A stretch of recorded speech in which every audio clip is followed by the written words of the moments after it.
Guys, so in this video, we're going to still try and put this engine into an RC car. Probably going to be this one here. And I still can't get this flywheel off. So in the last video and in a community post, I asked people if they knew how this flywheel comes off. And I literally got hundreds and hundreds and hundreds of comments. And everybody's telling me differently. So I tried pulling it off. I tried hitting it off. I tried turning it off. And it just won't come off. So the flywheel that is supposed to go on it here looks like it's just pushed on. So I believe it probably is pushed on, but I do actually need to know for sure, like for 100% sure, because if this is screwed on and I'm trying to hit it off or pull it off, I'm going to damage it. But then at the same time, if this is pressed on and I'm trying to screw it off and I'm trying to lock up the engine, someone said put string into the plug hole, but that's just going to bend up the valves. So guys, I really don't know. Some of you guys said I've got to take the screw out the middle here. Well, the only reason I put that screw in there so that when I'm hitting the middle of the crankshaft with a hammer, the only reason for that was that it wasn't damaging this. It doesn't actually hold it on, it's just sort of going in there.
So there you go, guys. Hopefully you can see my predicament. Everybody's telling me differently, and I don't know for sure how this is held on. If I know for a fact that this is actually screwed on, then I can try and lock up the engine somehow and unscrew it. If I know for a fact that it is pressed on, then I can get a puller and try and pull it off or tap the middle again.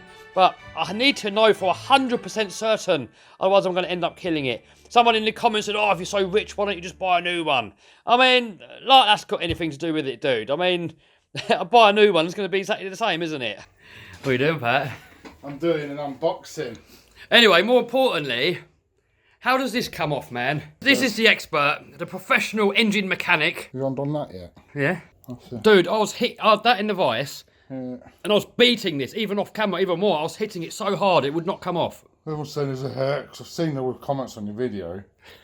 You've got two mechanics saying, one saying, you pull it off, I know, I'm a mechanic. And you've got another one saying, I'm a mechanic, yeah, you won't screw it, so... Both of them say they're 100% right. But it doesn't unscrew, does it? Well, I don't know. And you've undone that hex? Yeah. And tried it without the hex? Yeah. I'll put it in there just so I don't knacker the crank. Oh, right, good idea. I've got a feeling that's a puller, mate. Because the way that fits on there, there's no thread. And I've looked at pictures of the crank. Dude, I hit that so hard, you would not believe, holding this in the vice. Even harder off camera. I was beasting it and it would not come off. Look how much I've mashed up the thread on the end of that. That's how hard I've hit it. There's no pullers getting that off, not without completely bending that flywheel. Some people saying heat it, other people saying don't heat it, other people saying hit it, other people saying don't hit it. Some people say left-hand thread, some people say right-hand thread. The only way to find out is to stick it in a vice and then... Oh, guys, massive shout-out to Dennis Dempsey, Radio Out of Control. I'm going to put a link to his channel down below. Check him out, show him some love. So he made a video specially for me to show me how it comes off. And straight away, from the picture, I can see from the very start of the video that it is actually threaded on. So I need to lock up the engine somehow and actually unscrew the flywheel. I've done loads of research in line, trying to see what the spare parts are, to see what the flywheels look like, and I just could not find anything anywhere. But Dennis, dude, You're a lifesaver. Thank you so much for making the video. And everybody, check out Dennis's channel. And he's actually built one of these cars already and put one of these engines already inside something. So when we have a look at the other side of the engine, there's actually a flat spot that I didn't notice before on the pulley here. So I should be able to get a wrench on there and then just wind this off and then plonk that on. Alright, so apparently you put a wrench onto here to hold it. And then this end just unscrews. Bang on, there was a mechanic that says you don't do it like that. Oh, she's coming off. Whee. Why is that so difficult to figure out? There's no instructions. There's no nothing. There's nothing online. The manufacturers don't tell you. That is it. See, that's all I needed to know, if that had a thread in there or not. So thanks to all the experts who didn't know, but it's off. Good thing you didn't pull it. Now, next question, guys. How did you get the modified clutch flywheel onto there? No, I think that's alright. That on there. Yeah. And then that on there.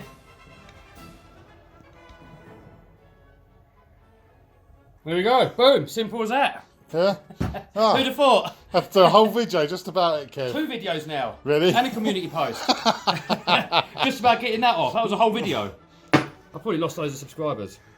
Oh, well. You filtered out the bad ones, mate.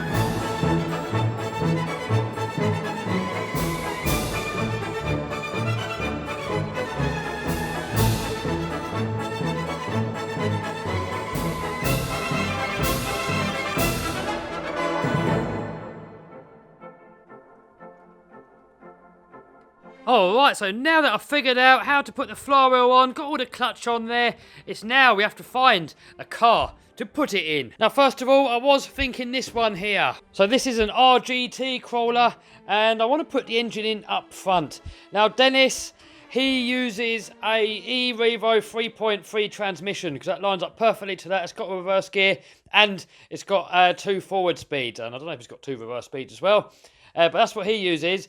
But it still looks a little bit too highly geared.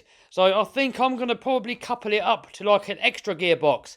So we have the engine, e-Revo transmission, and then couple that up to a normal standard crawler transmission. And hopefully that's going to put the gearing way down so we can actually crawl it, like, you know, really crawl it. The trouble is, there doesn't look to be that much room in here. So if we look at these shock towers here, we're going to have to separate them quite a lot to get this engine to fit in between. And that's not too much of a big deal. You know, it shouldn't be too hard just to put these rails out a little bit. But if we go too far, we're going to end up hitting the wheels onto the shocks. And also, I haven't got the transmission yet, but I'm guessing it's going to probably come out to about there somewhere. So it's starting to get a little bit short of space. So I'm kind of thinking, and Pat thinks as well, that I should put it into this one here. So this car here is supposed to be a bit more of a shelf queen. I don't really want to use it that often. So I don't know. Maybe do I put that engine into there? I mean, this is a hard body, so I can cut out the bonnet. And then I can put some hinges on there and open it up so you can see the engine in there. And also, if we have a little look inside, there's a lot more room to play with. I mean, all this lot here is going to come off. So if we look in this one here, look, we've got roughly about that much room to the transmission. But if we put it into this one here, I mean, it's probably going to end up sitting round about there somewhere. Transmission's there. And there's like a lot more room. Now, chassis rail-wise, they're about the same at the front. There's not really much in it. But they do widen out as they go further back. So maybe I'll just widen out these chassis rails a little bit slightly. These shock standoffs, they could sort of shrink down a little bit so it gets closer to the towers. And in any case, we've got quite a lot of room here anyways. We could easily move these shocks outwards a little bit more. So if you can see down here where they're bolted on, we could easily put a longer bolt in there, a couple of spacers, space that shock out a little bit, put some spacers in here to bring the chassis rails out, and this is going to drop in there perfectly. So I think I'm going to go ahead and put it into this one. Also, one more point I want to make. I'm not really going to be fully sure which way everything's going to rotate. So I don't really want it going the wrong way. So in this one here, if it drives backwards instead of forwards, it looks like all we can do is take the differential out, pop it round and put it back in, and that's going to make it drive in the other direction. Failing that, we could get the whole axles and flip the whole axle upside down and sort of try and relocate all these mounts. On this one here, it looks a little bit more tricky. The diff doesn't look like you can turn it around at all, and if you was to turn the whole axles over, I mean, all these mounts look a lot more integrated. So I think I've pretty much made my mind up. I'm going to put it into this car here. And if you're wondering what it is a Across PG4A. So here is one last look at at it before we tear it down. I mean, it really does look a little bit too nice for something that I would use. I mean, this definitely is supposed to be more of a shelf queen, but with an engine in it, a real engine that can start and run, just like a real car. It's going to make it an even better shelf queen. So first things first, I want to get the body off. We're going to get the rear bed off, and then I want to start stripping away some of these parts here.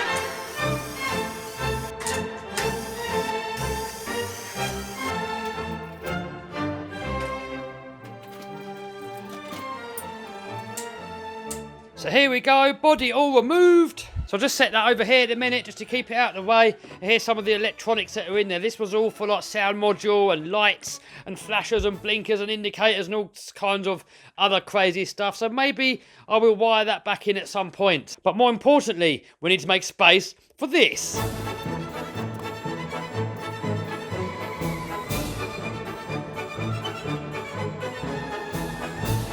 So here we can see the internal workings of the transmission, and hopefully we're going to be able to get the eRevo transmission to kind of couple up with this one here somehow. But now with everything removed, it does look pretty basic. Now something else that I want to do, I want to take this servo off and I want to relocate it onto the chassis. I've never really been a fan of axle mounted servos. It just, in my opinion, doesn't really look that realistic.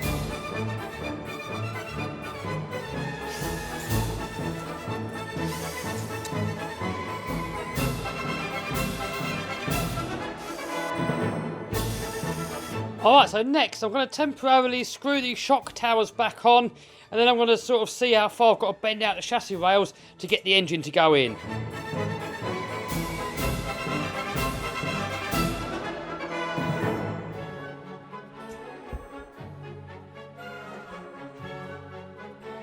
Oh, right, so we kind of got space for it now. I've got to tweak these about a little bit to tidy them up a little bit. They're kind of a little bit...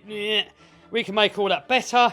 And then we're going to have to make up some new bracing on the front to support the bumper. So that really shouldn't be too difficult. Guys, so far, apart from the flywheel not wanting to come off, it's going to plan. So far, I've been really lucky with projects. This is a burnout car that I built. It's got a front line lock. We're running 6S LiPo, a massive motor. This smokes a set of tyres in seconds. Then I built another one here, but this one here is a front wheel drive one. And both of these builds kind of went together perfectly. And then more recently, I built this little grave digger here. It's kind of using axles from some crawlers and some other bits and bobs. Chassis from a toy, wheels from a toy. And this thing went together absolutely perfect too. Look, we've got the old rear wheel steering there. So I'm hoping this build here isn't going to cause too many problems. So I've just temporarily plonked the bumper kind of back on. It's not screwed on yet. And it looks like we're going to have plenty of room. I mean, if I remember correctly, the eRevo transmission is probably about that long. And that might well be absolutely perfect to get it to couple up to this transmission here. This transmission has a high and low range gearing, so that can be handy. And then the eRevo gearbox has a 2-speed automatic transmission. So hopefully we can get it to go relatively fast, but then also stick it into low gear and use this thing for some proper crawling. So here's the exhaust pipe. So I want to pipe this along the chassis and having it exit in out the rear here somewhere. But for now, I don't think there's really that much more I can do. I want to wait until I get my eRevo transmission, and then I can figure out where it all goes, how I'm going to make the motor mount and everything like that. I should really attach the motor, like the engine and the transmission, onto the same sort of plate to keep it all rigid, because these chassis rails are quite flimsy. And if I just bolt this engine here directly to the chassis rails, it's going to kind of have a bit of flex to it. And then that mesh is going to come away from the transmission.